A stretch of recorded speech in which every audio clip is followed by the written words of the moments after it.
I had a substitute teacher from Ireland in the second grade that told my class during morning prayer that when she wants something, anything at all, she prays for it and promises something in return, and she always gets what she wants.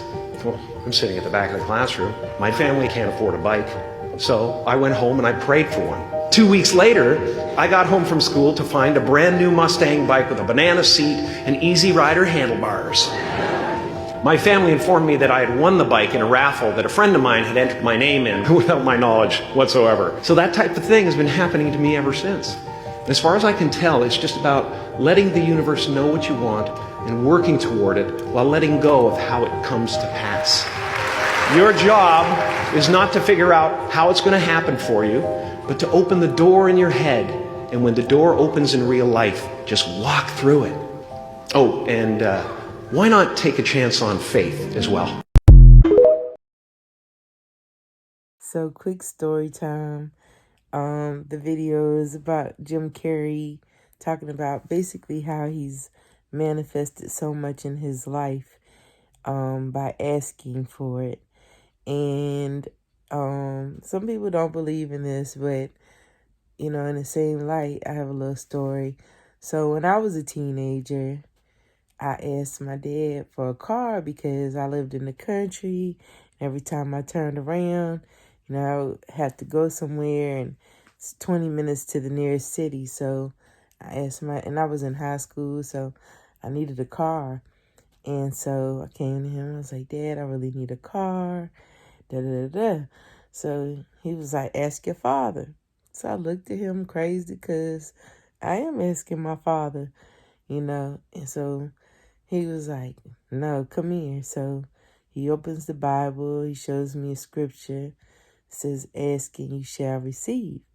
So I looked at him. I was like, I kind of rolled my eyes, but it stuck in my head. So when he got out, I prayed, and I asked for a car. I was like, I really need this car. And I'm sitting there in the room praying. So next day I go to school, get to school, and when I'm at school, I'll go, from me and my teacher, I go and get us some lunch. And my teacher used to let me skip class, because I was going to get him a sandwich too. And I gone across the street, ran some errands, coming back, and I walk in the building and everybody's like, Kumi, they've been calling for you. Everybody's been, they've been making an announcement looking for you.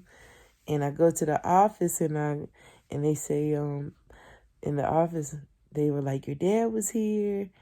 He had a car for you. And I was like, what? What? So I called him because this was before cell phones. So I had to, call to the country and ask, what's going on? They said he said, well, you skipped school. So, I took it back to the dealership or whatever. And I was like, what? So then I'm heartbroken, but he didn't really. So he got me a little car, and that was just like what he was talking about. Within a couple of days after me asking for it. But in my life, the same kind of thing for everything that I've ever asked for, and I've wanted it with all my heart, and I'm like passionate about whatever it is, whether it's a certain job or it's a certain for my home or whatever, I mean, you put your passion and your heart behind it, and then it comes to you, but at the same time, you have to ask for it. So ask and you shall receive. That's my story.